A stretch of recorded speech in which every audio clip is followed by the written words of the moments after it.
Gloria, honra, alabanza y exaltación sean a nuestro Dios y Señor Jesucristo.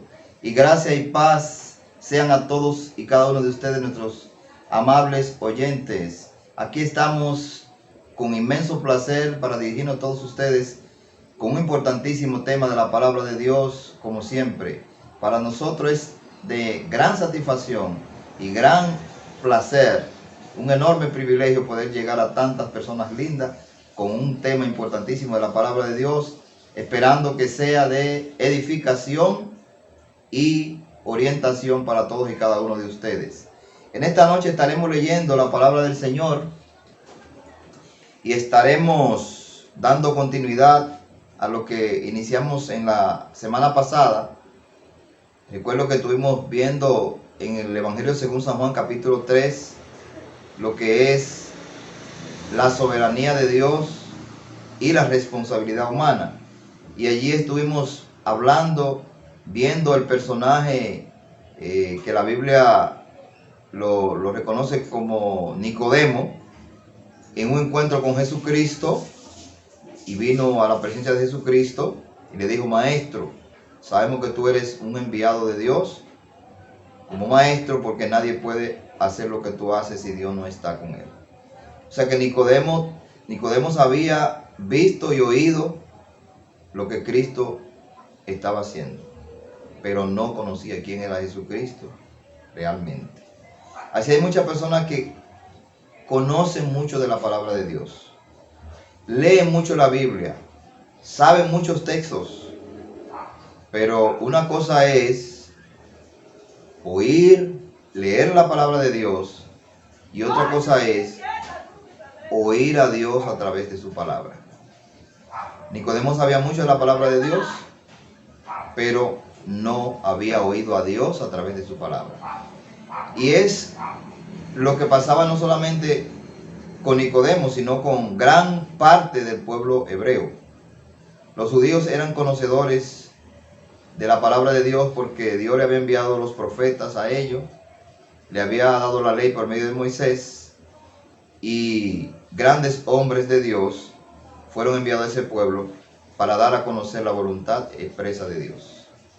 Pero aunque ellos oían la palabra de Dios, muchas veces no oían a Dios a través de su palabra. Y hoy vamos a ver precisamente algo respecto a eso, de cómo los judíos, los hebreos, malinterpretaron el propósito de Dios al darle la ley. La palabra de Dios es clara, y hoy vamos a ver que Dios desde el principio prometió dar la vida eterna por solo creer.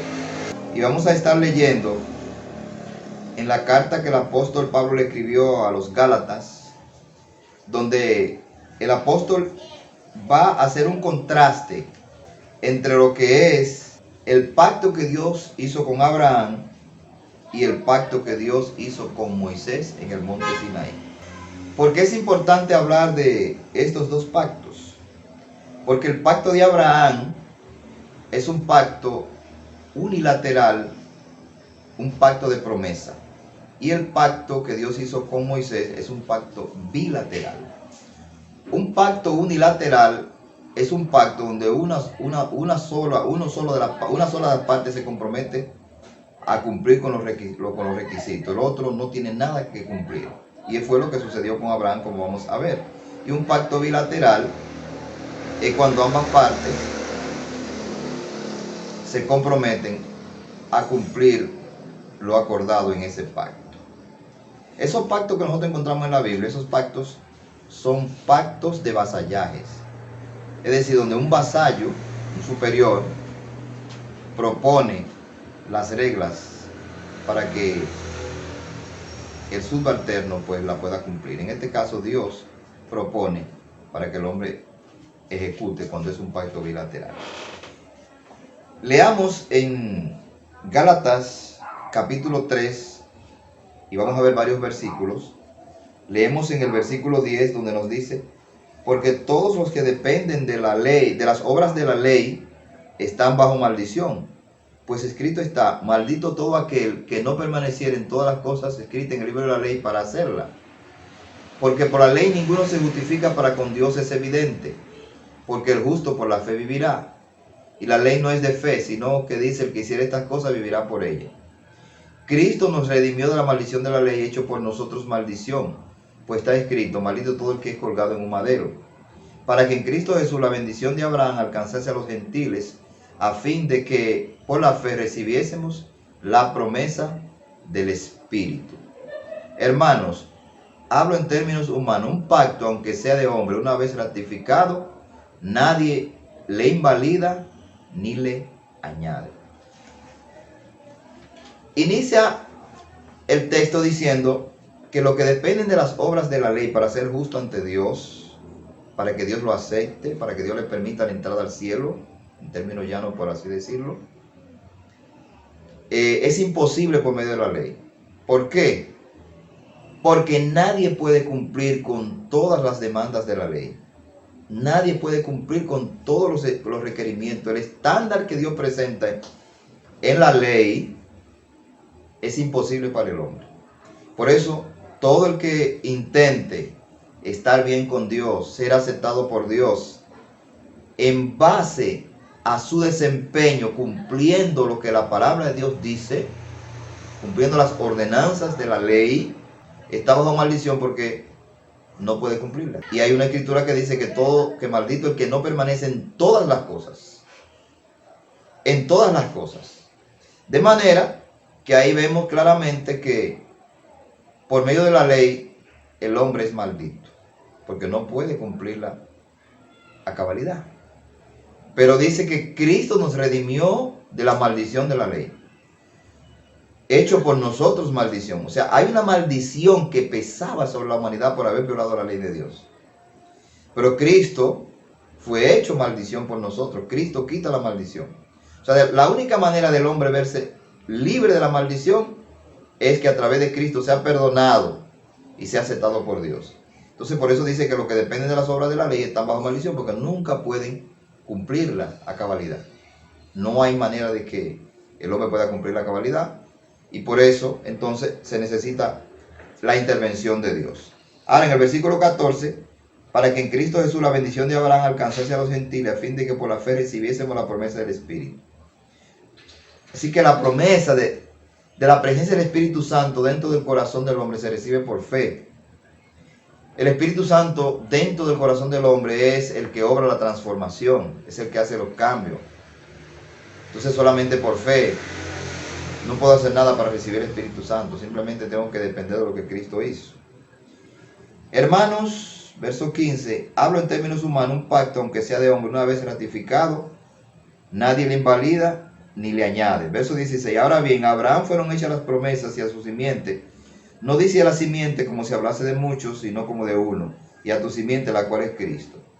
Esto pues digo, el pacto previamente ratificado por Dios para con Cristo, la ley que vino 430 años después, no lo abroga para invalidar la promesa, porque si la herencia es por la ley, ya no es por la promesa, pero Dios la concedió a Abraham mediante la promesa. Lo que el texto está diciendo no es que Dios le había prometido a Abraham que a través de él, por medio de Abraham, todas las naciones del mundo serían bendecidas. ¿Cómo es eso? Lo que Dios le estaba diciendo a Abraham es: de tu descendencia nacerá el Salvador del mundo.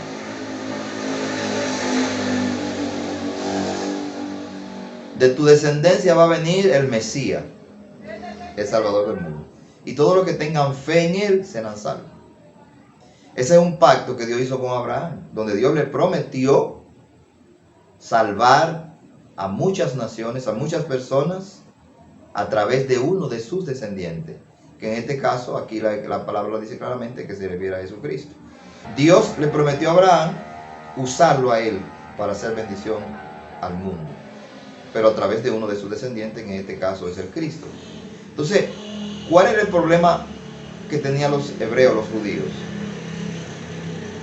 Es que cuando vino la ley, se olvidaron de que Dios había prometido a Abraham que a través de él, del Mesías, y no a través de la ley, era que iba a llegar la bendición a las naciones. Ellos pretendían anular las promesas que Dios le hizo a Abraham con la ley. Es como si dijeran: bueno, Lo que Dios le dijo a Abraham ahora es sustituido por lo que Dios le está diciendo a Moisés. Pero la ley que vino, dice aquí 430 años, no era para anular la promesa que Dios le hizo a Abraham de salvar a los creyentes solo por fe. La ley no vino con ese propósito, de quitar el plan de Dios de salvar solo por fe. Pero los judíos, al recibir la ley, se confundieron y se olvidaron de la promesa que Dios le había hecho a Abraham de salvar a los creyentes solo por fe. Pero Pablo está aclarando aquí de manera contundente que la ley no vino para invalidar el pacto que Dios hizo con Abraham. De eso es que está tratando aquí. Entonces, porque dice en el 18 que si la herencia es por la ley, ya no es por la promesa. Pero Dios la concedió a Abraham mediante la promesa. Pablo está diciendo, si la salvación, si la justicia de Dios hay que ganársela cumpliendo la ley, entonces lo que Dios le prometió a Abraham no se cumple. Lo que Dios le dijo a Abraham de salvar a los creyentes, a los que descienden de él espiritualmente, solo por fe, no se cumple. Entonces la promesa de recibir la vida eterna no puede ser por la ley, porque Dios se la dio a Abraham por fe. Y vamos a ver en los textos que siguen que Pablo está aclarando aquí que ese pacto que Dios hizo con Abraham es superior al pacto que Dios hizo con Moisés. Entonces en el versículo 19 surge una pregunta. Entonces, ¿para qué sirve la ley? Fue añadida a causa de las transgresiones hasta que viniese la simiente a quien fue hecha la promesa, y fue ordenada por medio de ángeles en mano de un mediador. Entonces la pregunta es importante. Si Dios prometió a Abraham salvar a los creyentes solo por fe, si la fe en Jesucristo es suficiente para salvar al ser humano sin que haga nada, entonces podía alguien preguntarse, entonces ¿para qué vino la ley?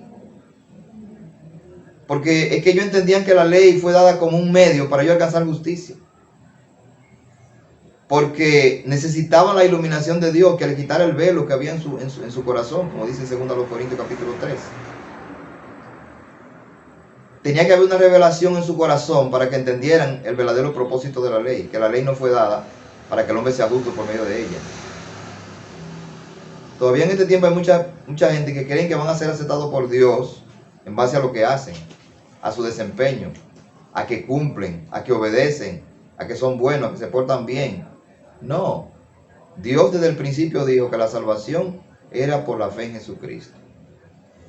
Cuando uno dice eso, la gente dice, bueno, todo el mundo tiene fe, todo el mundo cree. No, no es verdad, todo el mundo tiene fe.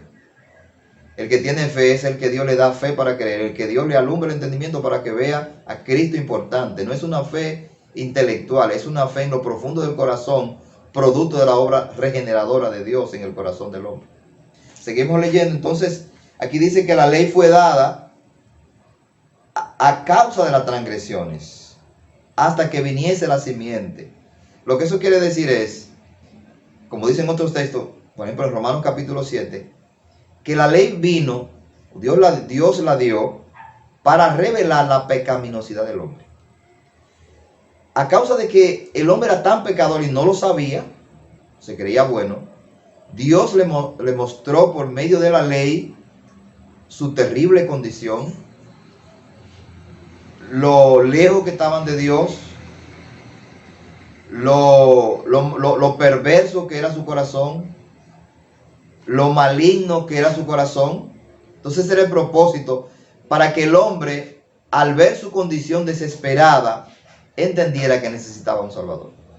Ese fue el propósito principal de la ley. Revelar la condición caída, perversa del hombre incapaz de obedecer a Dios, de ser justo a los ojos de Dios, para que entonces entendiera que necesitaba un Salvador. Para eso fue dada la ley. La ley no fue dada para frenar el pecado. De hecho, la ley no frena el pecado. El apóstol Pablo explica en Romanos capítulo 7 que con el conocimiento de la ley se incrementa el pecado. Porque lo que es prohibido por Dios, eso es lo que el corazón no regenerado desea. Lo malo. El ser humano desea lo malo. Como leímos la semana pasada en lo que dice Juan 3, que los hombres amaron más la tiniebla que la luz porque sus obras eran malas. Entonces la ley no vino para frenar el pecado, sino para mostrar. De hecho, Romanos 5 dice que la ley vino para que abundara el pecado.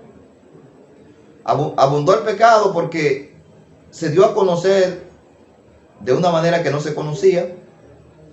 Cuando vino la ley, la gente se dio cuenta de que estaba haciendo cosas que eran pecado, que creía que no eran pecado. Y también el pecado abunda porque, según Romanos 7, cuando el hombre conoce el pecado, desea pecar.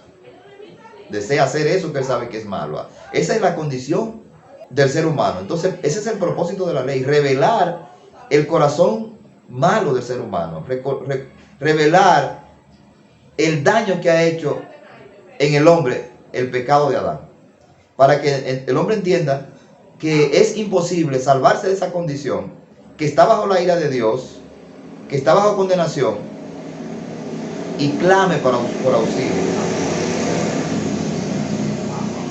Clame por auxilio. ¿Por qué la gente no se convierte? ¿Por qué la gente no se arrepiente? ¿Por qué la mayoría de las personas no buscan a Dios? Porque no entienden su condición. Entonces ese es el propósito de la ley. Ese es el propósito de la ley, revelar la condición para que el hombre entonces entienda que necesita un Salvador. Seguimos leyendo. Entonces, en el versículo 19, la parte final dice que fue ordenada por medio de ángeles en manos de un mediador. Y ya empezamos a ver aquí que ese pacto que Dios hizo con Abraham es superior al que Dios hizo con Moisés. Porque aquí vemos que Dios, cuando dio la ley, dice que la dio por medio de ángeles. Pero en el pacto que Dios hizo con Abraham no hubo intermediario. Dios habló directamente con Abraham. La ley fue dada por medio de ángeles, en manos de un mediador. El mediador ahí fue Moisés. Pero cuando Dios habló con Abraham, no había mediador. Fue directamente Dios con Abraham. Pero Dios no habló directamente con el pueblo. Dios habló con el pueblo a través de Moisés. De manera que el pacto que Dios hizo con Abraham es superior porque fue un pacto directo. Fue una relación directa de Abraham con Dios. Y dice, verso 20, y el mediador no lo es de uno solo, pero Dios es uno. ¿Qué es lo que está diciendo? Un mediador es alguien que, como dice el término, media entre dos partes. Para que haya una reconciliación, para que haya un reencuentro, para que haya una negociación, para que haya un acuerdo. Un mediador actúa entre dos partes. Pero aquí dice, pero Dios es uno. Lo que está diciendo es que el pacto que Dios hizo con Abraham es, por así decirlo, un pacto que Dios hizo con él mismo. Entonces Dios no necesitaba un mediador porque fue un pacto que Dios hizo donde Dios se comprometió a cumplir lo que le había dicho a Abraham sin que Abraham se comprometiera a hacer nada. Dios no le pidió a Abraham que hiciera nada, simplemente que creyera lo que Dios le estaba diciendo. Por eso dice que no hubo mediador en ese pacto. Entonces el mediador no lo es de uno solo, pero Dios es uno. Dice el 21, luego la ley es contraria a las promesas de Dios. En ninguna manera, porque si la ley dada pudiera vivificar, la justicia fuera verdaderamente por la ley. Lo que está diciendo es que la ley no es contraria a la promesa. Es decir, Dios no hizo un pacto con Abraham y luego lo contradijo con la ley, es lo que está diciendo. Dios no le dijo a Abraham, voy a salvar a los creyentes solo por fe. Y luego le dijo a Moisés, voy a salvar a los creyentes ahora por ley. No hay contradicción. O sea, la ley no vino para contradecir lo que Dios le había dicho a Abraham. Al contrario, la ley vino para revelarle a ellos que solamente podía ser salvo por lo que Dios le había dicho a Abraham. Por fe. Recibiendo al Mesías que vendría y que había venido ya en tiempo cuando Pablo estaba escribiendo. Sigamos leyendo entonces los versículos. En el versículo 22 dice más, la Escritura lo encerró todo bajo pecado para que la promesa que es por la fe en Jesucristo fuese dada a los creyentes. Pero antes que viniese la fe, estábamos confinados bajo la ley, encerrados para aquella fe que iba a ser revelada. La fe tenía que ser revelada porque siempre ha existido la fe. Cuando Dios dio la ley, no era para que la salvación fuera por la ley. Las personas que se salvaron en el Antiguo Testamento se salvaron por la fe, pero es porque tenían esa revelación de manera particular. Pero la revelación general vino cuando Jesucristo murió en la cruz del Calvario. Entonces, mientras esa fe venía, ellos estaban encerrados bajo la ley. Es decir, ellos dependían de la ley para ellos mantenerse en el camino de Dios, porque la fe no había sido revelada. Pero dice entonces en el versículo 24, de manera que la ley ha sido nuestro ayo para llevarnos a Cristo, a fin de que fuésemos justificados por la fe. O sea, aquí la ley se compara con un esclavo. Un esclavo, un trabajador de la casa que se encarga de llevar a los niños a la escuela. Entonces, una vez que el niño crece, pues ya esa función del esclavo termina. Pues así, la ley, otra de su función es llevar a la persona a Jesucristo. O sea, la ley fue dada para eso. Dijimos primeramente que fue dada para revelar la condición caída y la pecaminosidad del ser humano, y luego llevarlos a Cristo. Lo lleva de varias maneras. Una de las formas en que lleva a Cristo es revelándole su condición caída, pero también hay algo más implícito en este texto, porque la ley tenía una serie de sombras que prefiguraban a Cristo. Por ejemplo, los sacrificios animales tenían la intención de señalarle al pueblo que un día Jesucristo sería el Cordero que quita el pecado del mundo. Entonces, de esa manera la ley fue dada con todas sus regulaciones para llevarlos a Cristo, que es la realidad de todas esas sombras. Gracias por sintonizar nuestro programa. Que la gracia del Señor Jesucristo, el amor de Dios el Padre y la comunión del Espíritu Santo sea con todos ustedes, y que a través de la fe en Jesucristo hallen perdón de pecado y vida eterna. Hasta un próximo programa.